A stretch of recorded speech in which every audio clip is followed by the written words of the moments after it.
Hello everyone, कैसे हैं आप सभी। हर हर महादेव, जय श्री राम। कैसे हैं आप सभी प्यारे बच्चों? बढ़िया है। लेक्चर 1 आप सभी लोगों ने देखा, बहुत सारे लोगों ने कमेंट किया सर बहुत अच्छा लगा।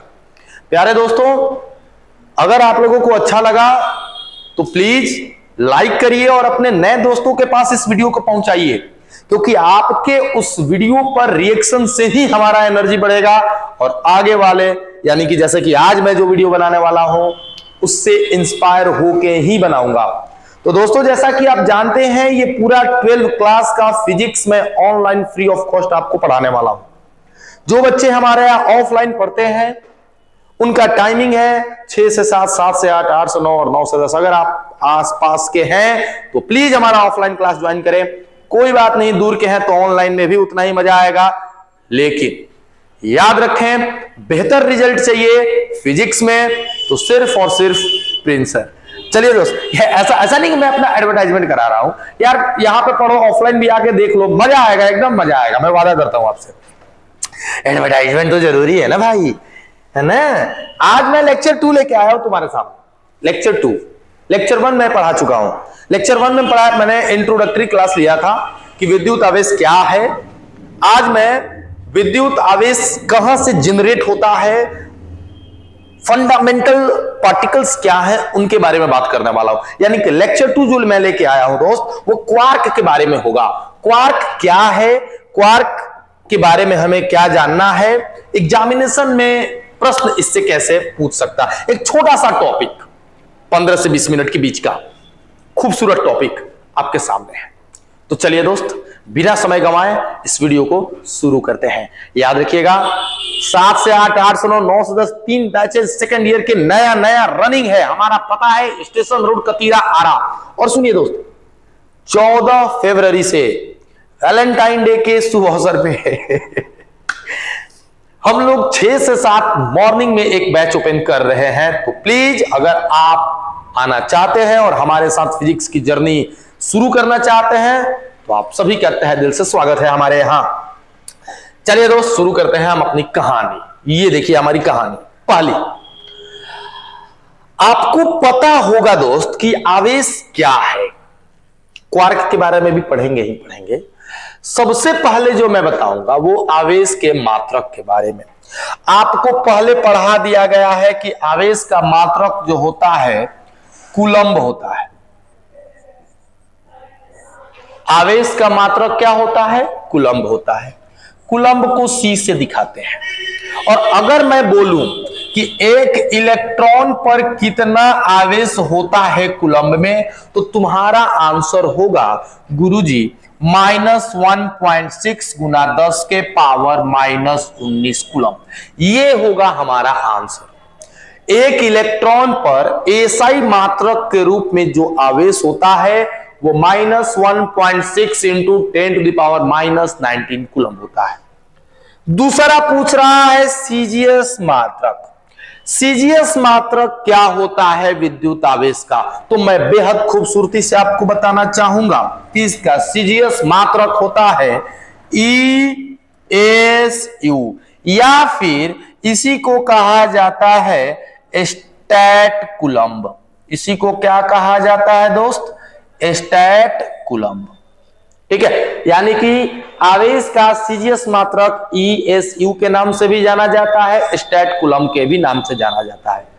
और अगर गुरुजी मैं कहूं कि गुरुजी ये बताइए जरा कि एक इलेक्ट्रॉन पर कितना आवेश होता है स्टैट कूलम्ब में, तो मैं बेहद आसान तरीके से बोल दूंगा कि ESU में या स्टैट कूलम्ब में इलेक्ट्रॉन पर जो आवेश होता है इतना होता है, -4.8 इंटू 10⁻⁻10 ESU।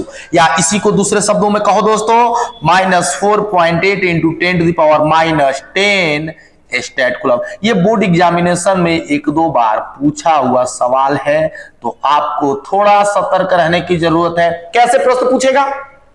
प्रश्न पूछेगा कि ESU में या स्टैट कूलम्ब में इलेक्ट्रॉन पर कुल कितना आवेश होता है, तो आपका आंसर ये होगा।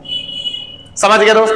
अब एक काम करते हैं गुरु, ये भी एक इलेक्ट्रॉन का आवेश है और ये भी एक इलेक्ट्रॉन का आवेश है। बस सर इलेक्ट्रॉन का आवेश है तो अलग अलग वैल्यू क्यों है? वैल्यू अलग अलग इसलिए है क्योंकि इसके यूनिट बदले हुए हैं, लेकिन इनका मतलब एक ही है। जैसे 1 केजी को आप 1000 ग्राम लिखते हो, तो 1 केजी और 1000 ग्राम जैसे दोनों बराबर है ना, उसी तरह से इतना कूलम्ब और इतना स्टेट कूलम्ब दोनों आपस में बराबर होंगे। तो एक काम करता हूं, मैं इसको इसके बराबर कर देता हूं। जब मैं इसको इसके बराबर करूंगा कूलम्ब,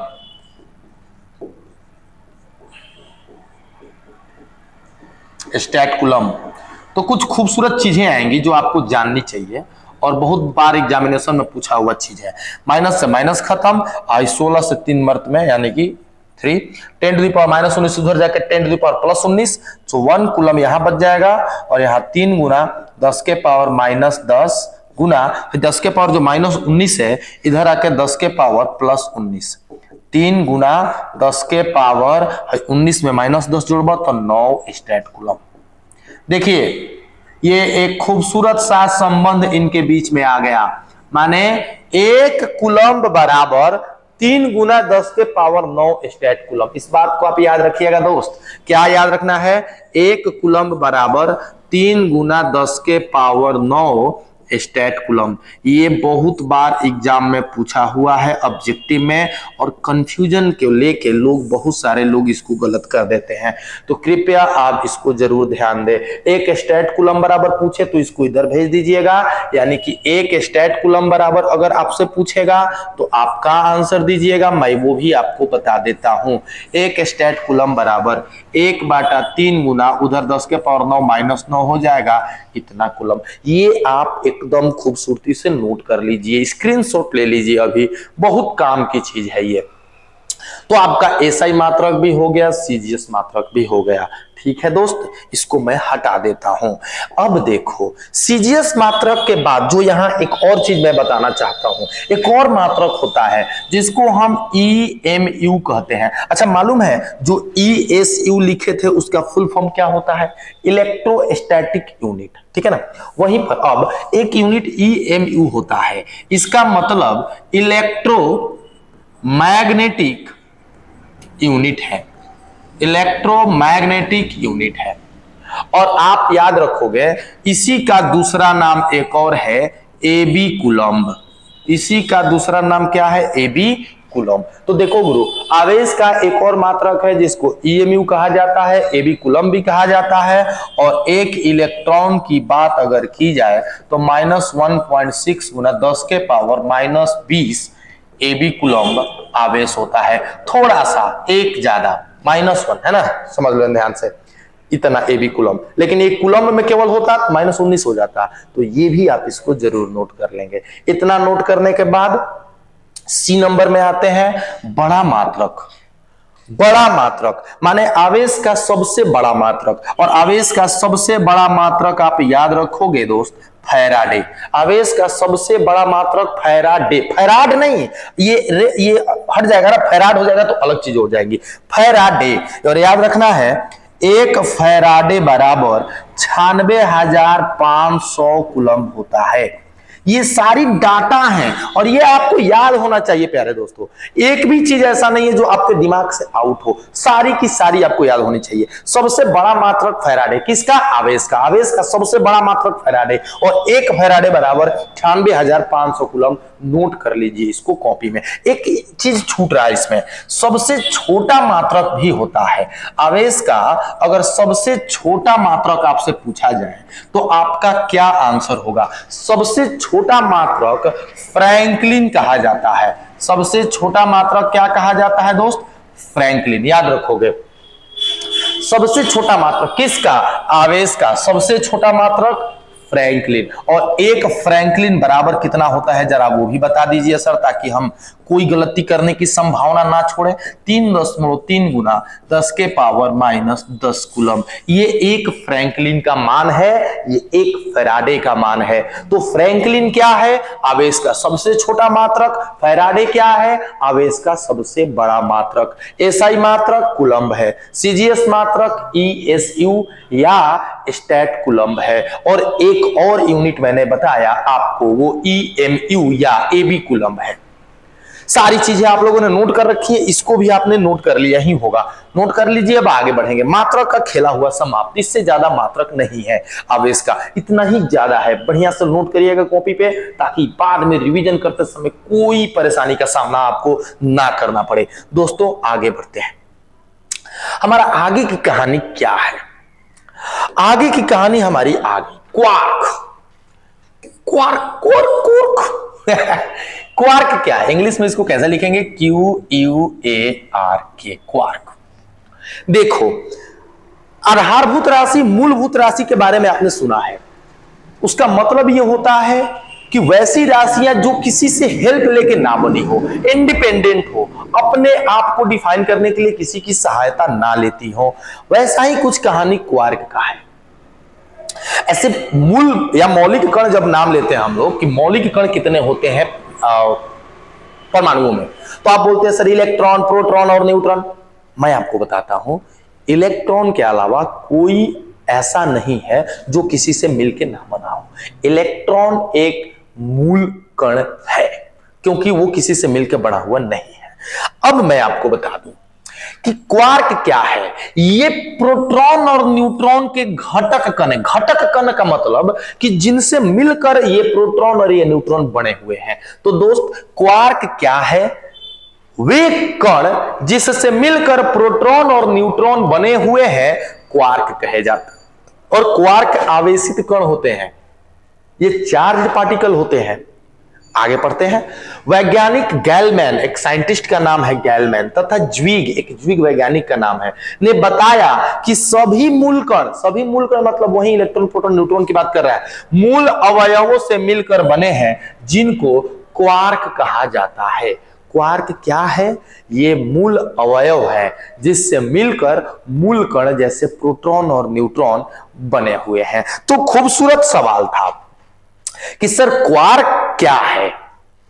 क्वार्क मूल कण है, मूल अवयव है जिससे प्रोटॉन और न्यूट्रॉन का निर्माण हुआ है।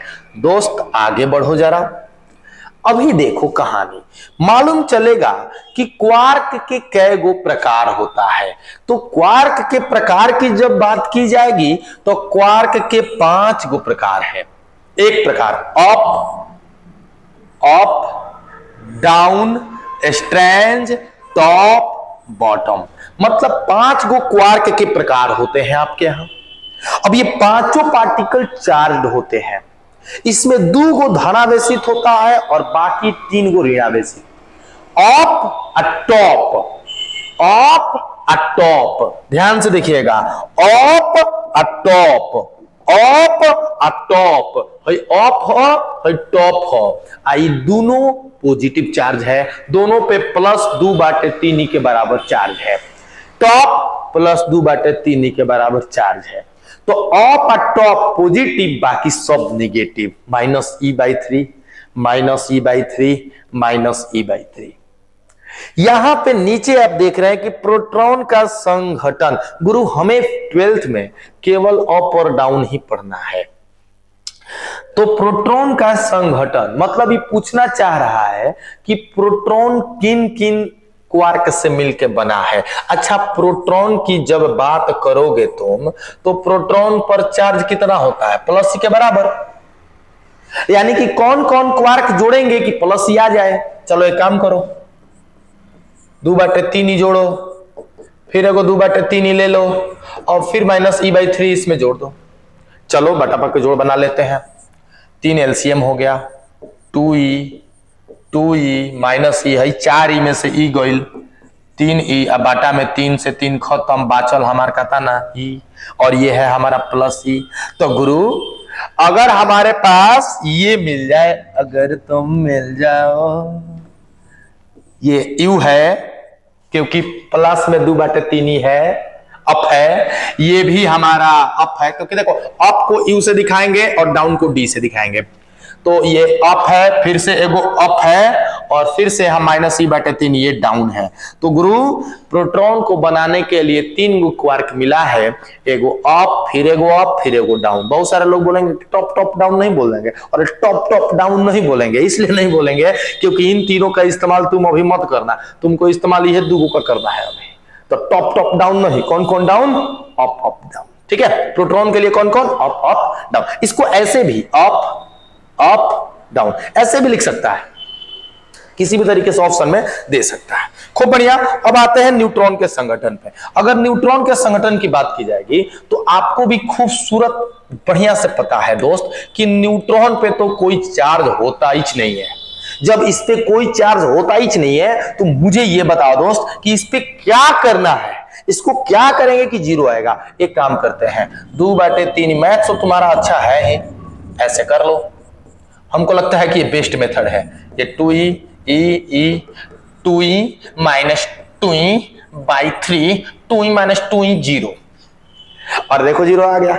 तो गुरु, अरे ओ गुरु, मैं बोल रहा था गुरु कि इसको बोले u, इसको बोले डी, डाउन है ना, डाउन है ना भाई, डाउन है ना, और ये भी हमारा डाउन।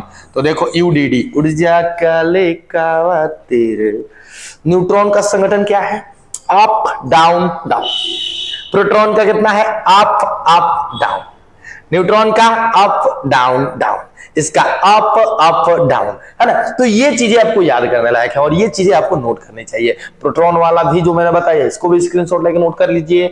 इसका भी 5 टाइप होते हैं, कितने कितने चार्ज होते हैं ये भी नोट कर लीजिए। कुल मिला के ये आपको क्वार्क लास्ट में बहुत काम देने वाला है, चाहे कोई भी एग्जामिनेशन का पर्पस हो। तो दोस्तों अभी जो हम करने वाले हैं ये आज के वीडियो में इतना ही।